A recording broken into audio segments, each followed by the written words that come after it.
అంటారు, దోసమంటారు, మోసనంటారు, మా దోసమంటారు, తెలిసి చెప్పబోతే గురువాపమంటారు.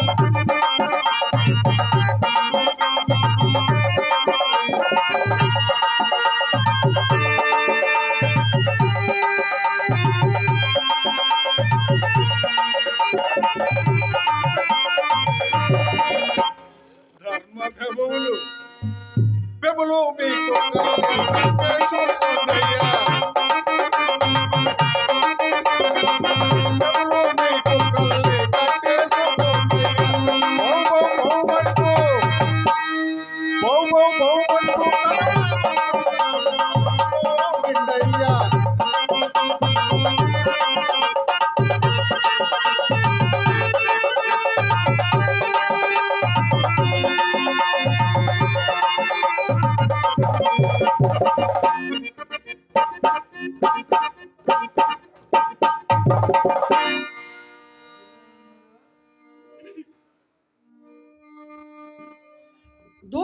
దూరముగా ఉండమయ్యా.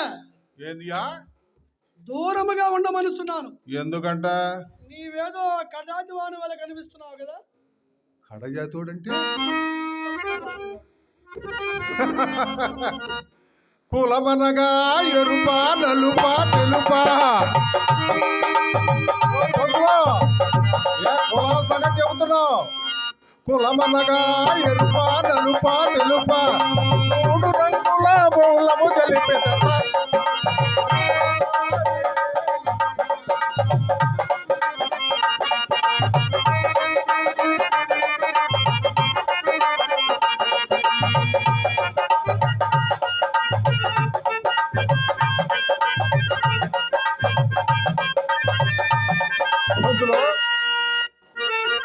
కులం కులం కులం అంటున్నావు.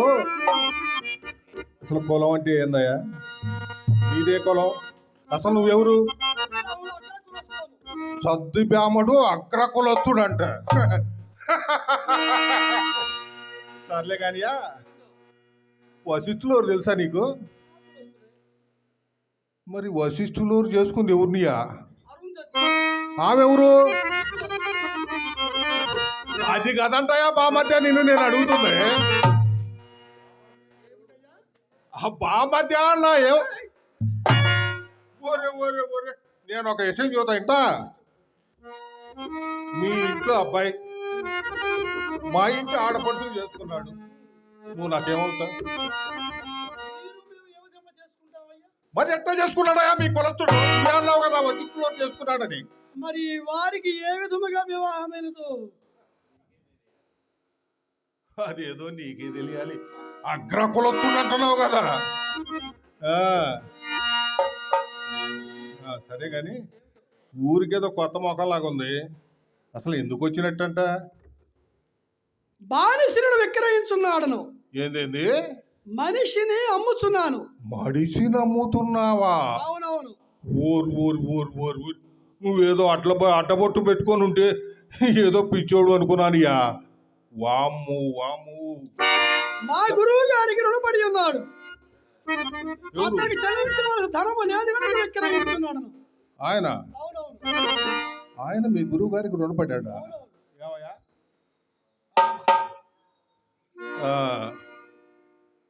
సరే, దారి ఎంత చెబుతున్నావేంది?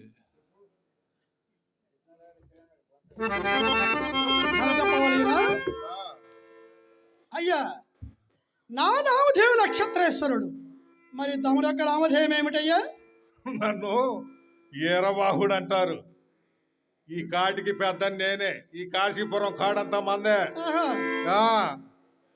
సరే, ఒక ఏనుగుపై బలమైన మనిషిని నువ్వు లోబడి రత్నము తీసుకొని ఎంత ధనము పైకి విసరునో అంత ధనము కావలేను.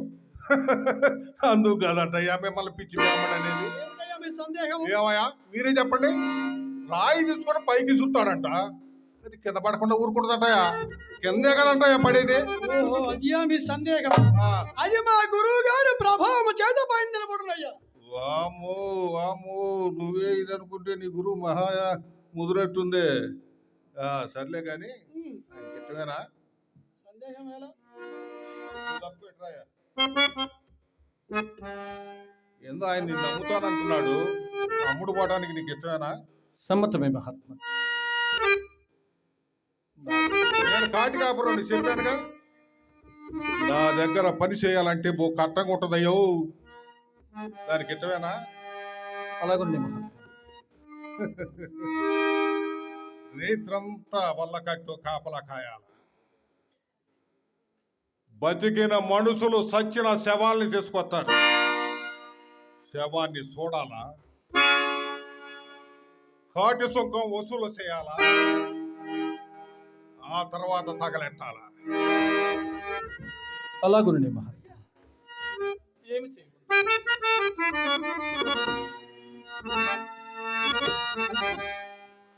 ఏది ఏమైనా కాటి సుంకం ఒక మాడ, పాత, పిండం, దండులములు ఇస్తారు.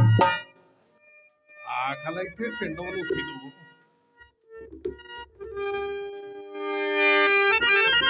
ఆ మాడ దండులాలు మాత్రం మా ఇంటికి చేస్తారు. అలాగుండే. ఎట్టి పరిస్థితుల్లోనూ కాటి సుంకం వసూలు చేయాల. అది ఆడైనా మగైనా, చిన్నైనా పెద్దైనా, కడకు నీ కన్న కొడుకైనా సరే అలాగుండే మహాత్మా. వసూలు చేస్తావా? అలాగుండే మహాత్మా. తమ యాజ్ఞ.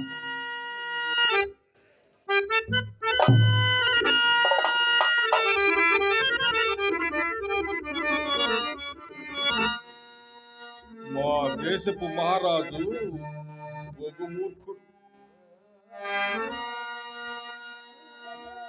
ఆయన శిక్ష ఇదిస్తే అమలు చేయాల్సింది మనమే.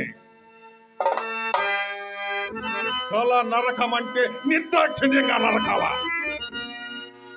అది ఆడైనా మగైనా, ఆఖరికి నీ ఆలైనా సరే నరుకుతావా?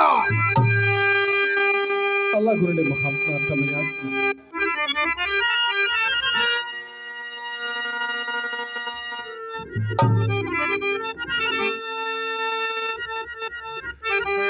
ఏమయ్యా, పెళ్ళాం పిల్లలంటే గుర్తొచ్చింది. నీకు పెళ్ళాం పిల్లలు ఉన్నారంటయ్యా? ఒకప్పుడున్నారు, నా వద్ద లేరు మహాత్మా. ఒకప్పుడు ఉన్నారు కానీ ఇప్పుడు లేరు. ఓ వ్యాపారాయణ, ఈ మనిషి ఏ అర్ధరాత్రో అపరాత్రో పెళ్ళాం పిల్లలు గుర్తొచ్చి తన దారిన తాను వెళ్ళిపోతే నా డబ్బేం కావాలా, నేనేం కావాలా? అయ్యా అయ్యా, అట్లన్నట్టుగా జరగదు. నన్ను రుణబాధ నుండి విముక్తి చేయి.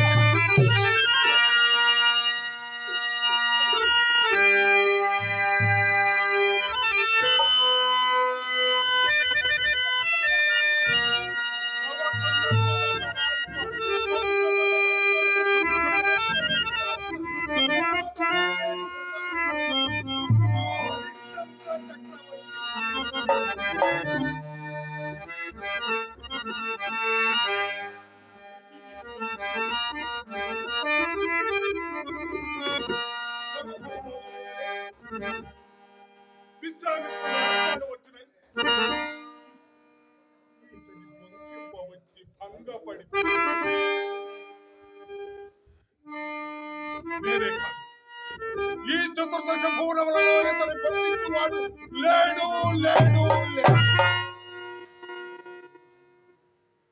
ఈ మహానుభావుని కన్నీటి పొట్టు ఈ పొడమిపై పడిన ఎంతటి ఉత్పాతములు పుట్టులో కదా.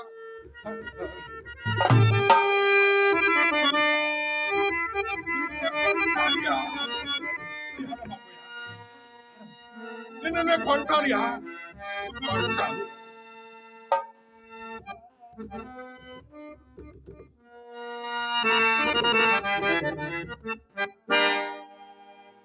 ఎండ కన్నెరుగుని రాజకుమారుడు లాగున్నా ఆ ఘాటు శవాల మధ్య ఎండనక వాననక తలుచుకుంటే నాకే ఒళ్ళు కనపడుతున్నాయా. చేతులు ఏలెత్తనా?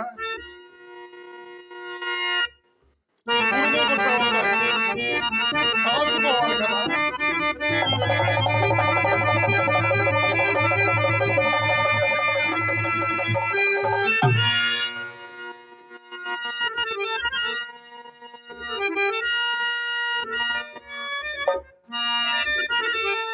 ఎండకి వానకి చలికి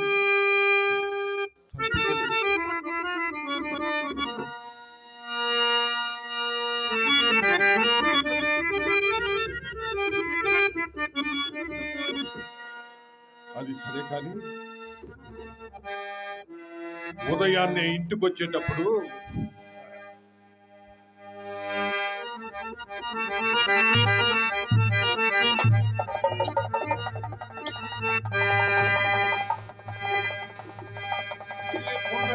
కొత్త కళ్ళు తేవాలి.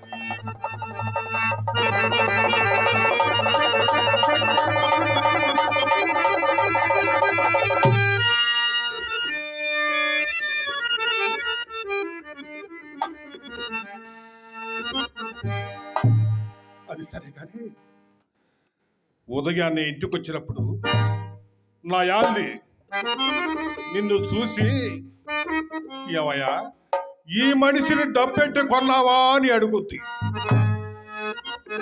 అప్పుడు నువ్వేం చెబుతావో తెలుసా?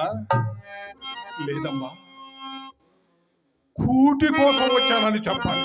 చెబుతావా? నా ప్రాణము పోయిన అబద్ధమాడను. సత్యము సత్యము సత్యము. ఇంత లోచేటప్పుడు కూడా ఇంకా సత్యమేమిటయ్యా? ఆ సత్యం నీకు కూడి పెట్టగలిగిందా? నీ భార్య బిడ్డలు దూరం కాకుండా చూసిందా?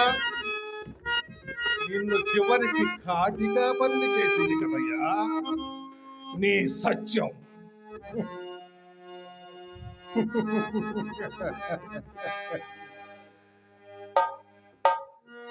సత్యం తప్ప సత్యమాడనంటావు.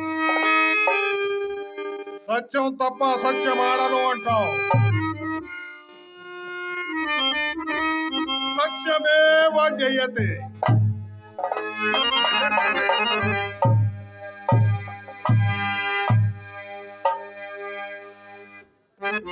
నక్షత్రేశ్వర